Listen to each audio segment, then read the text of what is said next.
안녕하십니까. 2019년 10월 22일 화요일입니다. 오늘 코페스 동반자 채널에서 동남아시아에서 맏형 역할을 했던 한국군이란 제목으로 말씀을 드리도록 하겠습니다. 아마도 1980년대 중반부터 1990년대 초반까지의 이야기일 겁니다. 그 당시 한국군은 K2 소총 정도를 만들고 그 다음에 대구에서 장갑차를 만들 때 시절인 것 같습니다. 1974년도에 주월 한국군이 철수를 시작했었으니까 그로부터 대략 한 10년 정도 지난 그럴 때 이야기 같습니다. 그 시절은 일본이 경제력으로 동남아시아를 꽉 쥐고 있을 때입니다. 그러니까 동남아시아라고 얘기하는 것은 베트남, 라오스, 캄보디아, 태국, 그다음에 인도네시아, 말레이시아, 필리핀과 동티모르가 있었을 겁니다.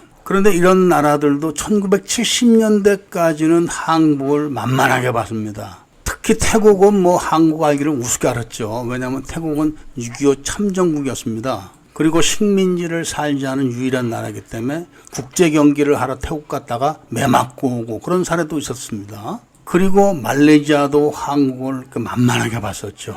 그때는 차범근 선수가 막 선수를 뛰고 있을 때인데 말레이시아가 비가 많이 오는 나라라서 수중전에 강합니다. 말레이시아에 축구를 하러 가면은 소방차로 막 물을 뿌려놓고 그런 식으로 깔보고 막 행동을 했었던 그런 시기였었죠. 1970년대까지만 해도. 그런 나라가 1988년도에 올림픽을 멋지게 치르고 나서 달라지기 시작하는 겁니다. 그런데 그 당시에 한국군이라고 해도 장비가 크게 좋은 게 없었죠. 그런데 훈련이 잘 돼 있었던 겁니다. 한국군이. 그 당시에 동남아군의 특징이 뭐냐면 거의 다 보병 수준이죠. 보병. 그런데 한국은 특전부대하고 해병대가 있었습니다. 잘 훈련됐죠. 특전부대하고 해병대가. 그런데 동남아시아에서 가장 군사력이 강한 나라가 인도네시아입니다. 인도네시아는 그 당시에 제3세계의 리더를 맡았던 국가고, 그리고 동남아의 맹주는 인도네시아하고 호주가 다툴 정도로 인도네시아가 막강한 그런 군사력을 갖고 있었습니다. 그런 인도네시아 군대도 육군이라고 해봐야 다 보병 수준이지 특수부대가 없었던 겁니다. 그런데 이 인도네시아의 공수부대가 인도네시아 특전사를 만들어가지고 훈련을 시켰습니다. 그래서 인도네시아는 특수부대인 공수부대가 있는 거죠, 지금. 그래가지고 동남아시아에는 유일하게 특수부대가 인도네시아만 있었던 겁니다. 그런 인도네시아가 캄보디아에 또 특수부대를 창설해 준 겁니다. 캄보디아도 군인들이 그 나라를 다 좌지우지할 그런 시기인데 캄보디아의 군대라는 것도 보병 정도 수준이지 특별한 그런 역할을 하는 부대가 없었죠. 그런 상태에서 특수부대를 얼마나 갖고 싶었겠습니까? 국가 지도자들이. 아마도 그때가 1990년대 정도 되는데 제가 베트남에 있었을 때 그 당시에 캄보디아에서 가장 잘 나가는 사람이 누군가 하면 공수부대 예비역 상사였습니다. 아마 이 사람이 인도네시아의 그 특수전 교육을 가르쳤던 교관 출신인 것 같습니다. 그래서 그 연을 맺어가지고 그 사람들을 아마 캄보디아에서 초청을 해가지고 캄보디아의 군사지원단 비스름하게 민간인이니까 그 당시에 그러니까 캄보디아가 군정을 하고 있을 때인데 그 군대에서 가장 센 특수부대를 좌지우지하는 사람이 바로 한국 사람이었는데 그 사람이 예비역 공수부대 상사였었던 거죠.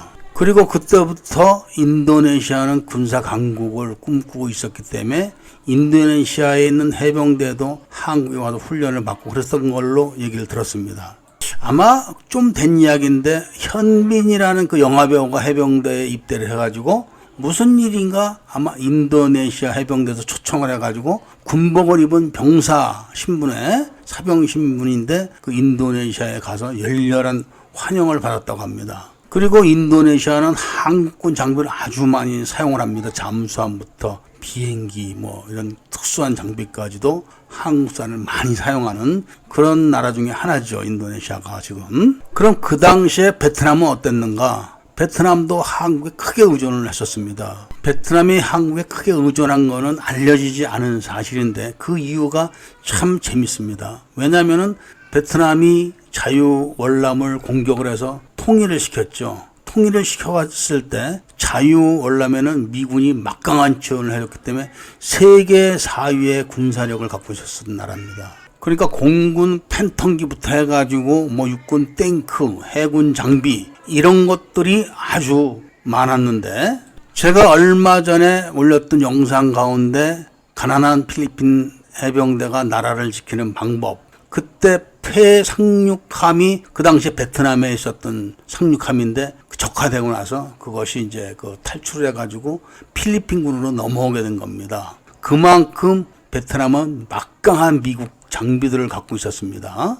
그런데 많은 사람들이 베트남의 보병 기본화계가 아카보로 다 알고 있지만 실질적으로 군법에는 M16으로 기재가 되어 있습니다. 그러니까 자유월남을 뺏었을 때 그런 게 다 넘어온 겁니다. 싸그리. 그런데 세월이 흐르면서 베트남하고 중국하고 전쟁을 하고 나왔고 베트남이 미국하고 수교를 하면서 어떤 문제가 나타났느냐. 바로 베트남이 갖고 있는 막강한 미국 무기들이 다 못 쓰는 고물이 된 겁니다. 헬리콥터, 팬텀기, 코브라 뭐 아주 막강한 이런 장비들이 부품이 없는 거죠. 그러니까 그런 미제 장비를 다루는 나라가 유일하게 한국이었던 겁니다. 그 당시에.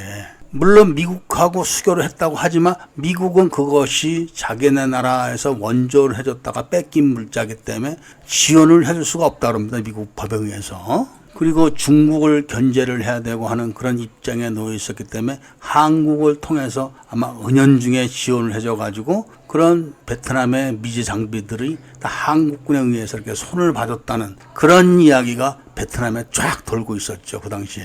그러면서 동티모르에 이제 그 전쟁이 나지 않습니까? 동티모르를 점령했던 인도네시아가 독립운동을 하는 동티모르 사람들을 막살했었습니다. 그게 1990년도 정도 될 겁니다. 그게. 그때 우리나라도 동티모르에 상륙수 부대를 파견을 하죠. 유엔군으로서. 그때 유일하게 한국군만 유엔군 표시를 안 단, 그러니까 유엔군 표시를 단 장비들은 다 하얀색으로 표시를 해가지고 칠을 해가지고 유엔이라고 썼는데 한국군 장비만 한국서 가져간 그 위장도색을 그대로 사용했다고 합니다. 아마도 그런 장비들을 다 동티모르에다 주고 오지 않았나. 지금 많은 분들이 이야기를 할 때는 동티모르의 군장비는 거의 다 한국산이다. 이렇게 이야기를 합니다. 그리고 자존심 세고 콧대 센 말레이시아도 그 당시에 그 유엔 평화유지군에 참가하기 위해서 한국에서 생산한 대우 장갑차를 이제 사기 시작합니다.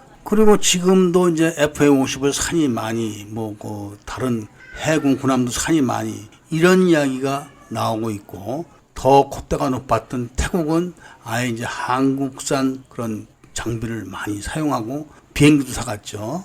FA-50도.